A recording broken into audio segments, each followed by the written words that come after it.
Do you like SMS or text messaging, as we call it here in the United States? Most English-speaking countries probably. Now, this is a very serious topic because we are nearing a deadline 10 days away, June 30th, by which you need to register your text campaign with a body that is called the TCR.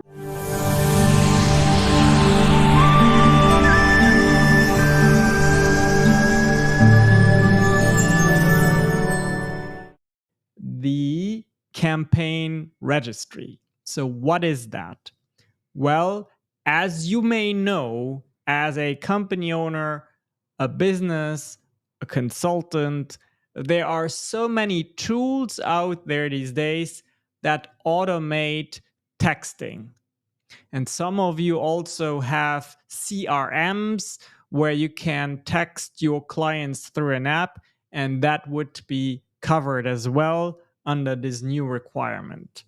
The reason why texting has become so important is that it has a huge open rate, 99% versus roughly 20% for email campaigns. That is very powerful and very important whenever we need to get across important messages. Now, of course, there are bad actors, marketers, who we don't like, that spam texting, that take advantage of this high open rate to send you text messages that you have never asked for. And that is of course very bad because so far people see text messages as pretty trustworthy. However, with an increase of spam texts, which I am sure you have started receiving, that is in jeopardy. And the whole idea of the United States mobile company operators to form this institution, this authority, if you will, is to make sure that everyone who sends text messages in an automated way, not originating from an actual cell phone, needs to register their text campaigns, and they need to be pre-approved in order to still be delivered through the networks. So in other words, all the smartphone operators have come together and they agreed that they will fight spam texts by all adhering to a new standard that they require to deliver each other's text messages from their respective customers through their networks. In other words, if you want to continue texting using computer applications or even those virtual phone numbers that you have from your CRM systems. I, for instance, know at least two that I use, Keep and then also Lead Connector. Those are all going to be subject to that requirement. Now, there's a lot of ways where you can submit your application to the authority, the TCR, the campaign registrar, but the campaign registry, but they will probably all look very similar. What matters is that you understand what kind of information is required and also how you need to present your application so that the likelihood of it being accepted is as high as possible.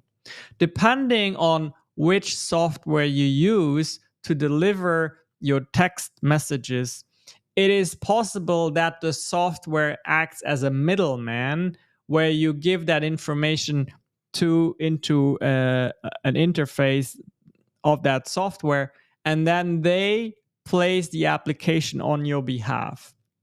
So there's not really one true way of doing this. There's going to be lots of different ways. What I will be showing you today is using Twilio, which is a software that a lot of developers use to power applications. And Twilio is also the software that I use to run all my text messaging through.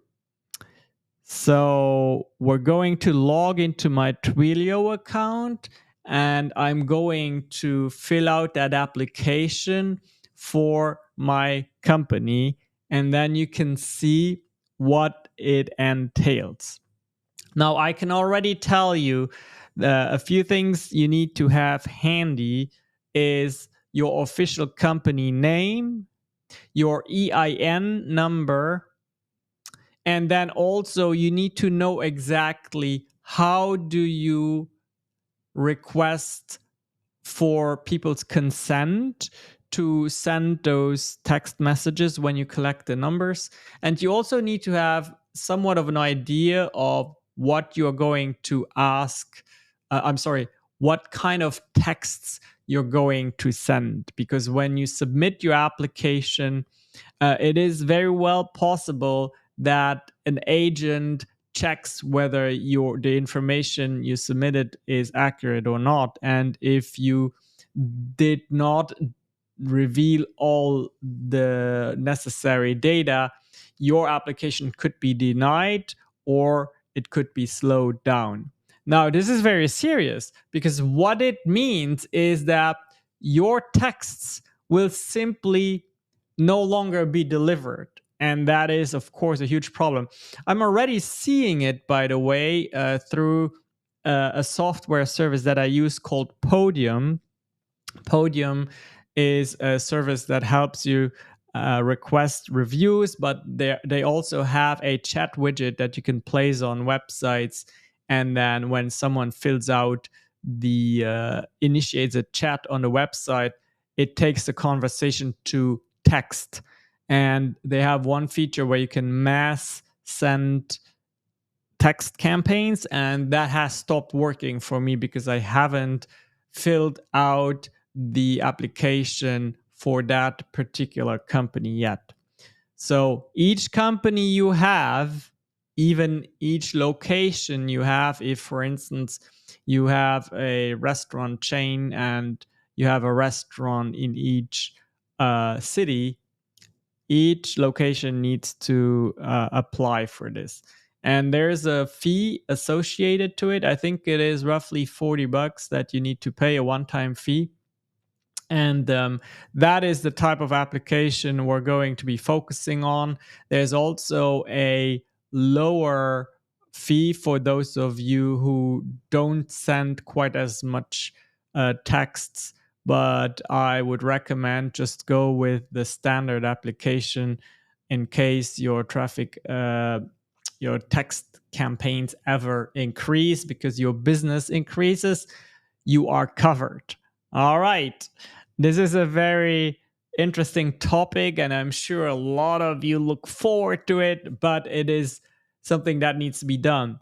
And I think the advantage of doing this is that all the bad actors, all the companies that don't take business seriously, they will be excluded from sending text messages.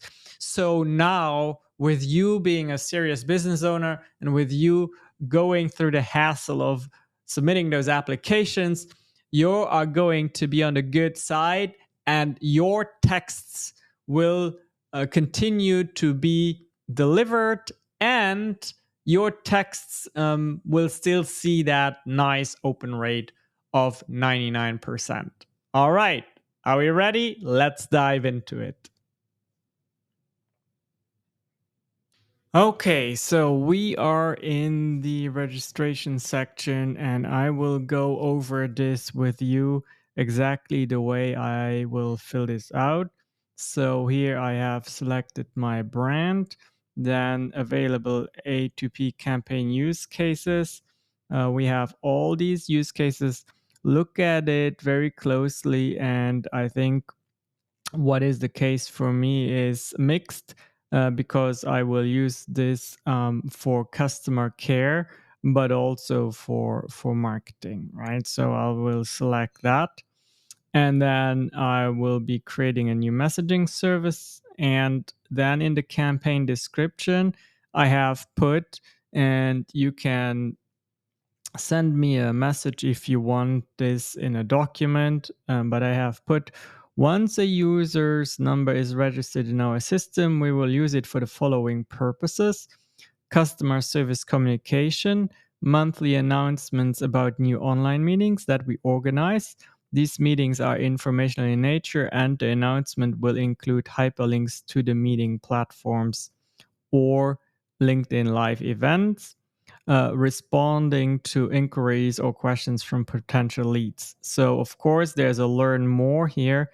So, it would make sense that you click and see what it says.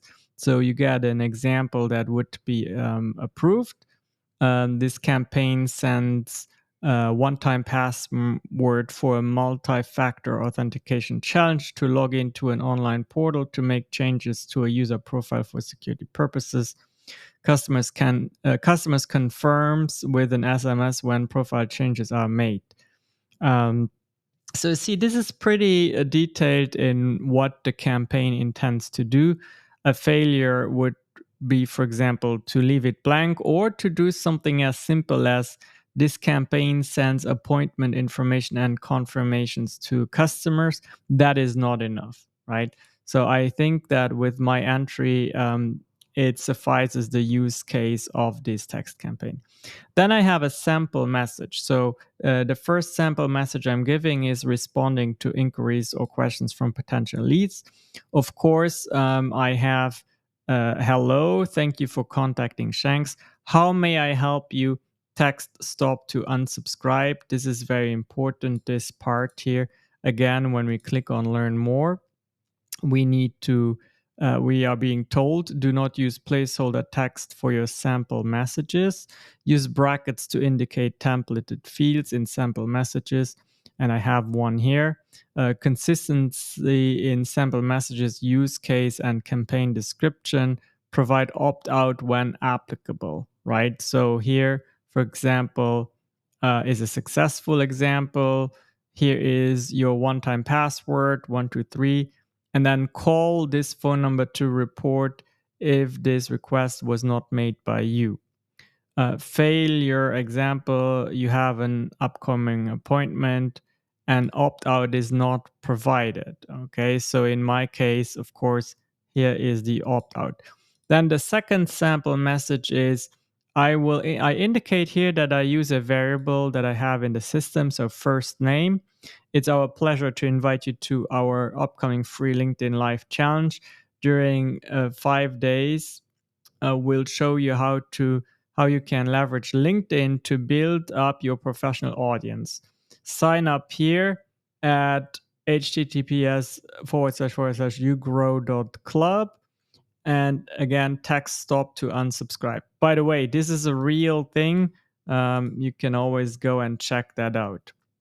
And then I would say this sample, this type of message won't be sent more than once a month. So that's definitely something I will adhere to. Then message will include embedded links, so that is sometimes the case. I will also check mark message will include phone numbers, because that is definitely also the case sometimes. I will and then here, how do end users consent to receive messages? Again, we click the learn more.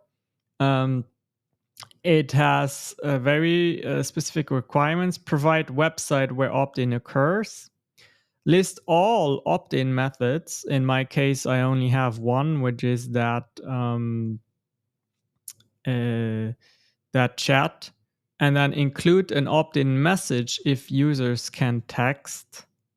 All right. And if a website is provided, it must be accessible with privacy policy and terms. So this is very important. Here on my website, in the footer, you have the privacy policy, and that leads to this here. And also, of course, it speaks to this part here where I talk about texting and sending messages. So that's that. So let's see what I wrote. When visitors arrive at our website, shanks.com, so maybe I'll add the HTTPS to show that it's secure, they'll have the opportunity to engage with us through a chat request form. The aim of this chat request is to allow potential customers to inquire about our business offerings and services. Upon clicking on the chat button, they'll be presented with a pre-filled message bubble prompting them to enter your question below, and a representative will get right back to you. And then I say, to facilitate this communication, we require 3 pieces of information: the full name, the mobile phone number, and a message or question they wish to ask.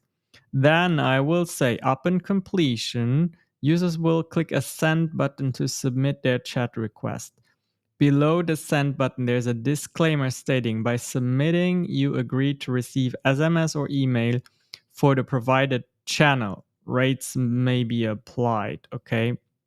So here is, let's take a look at this.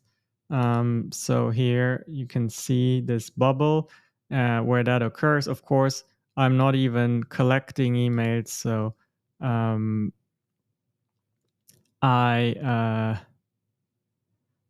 let's see, does it say that? Yeah, or email. So I'll just keep that just in case.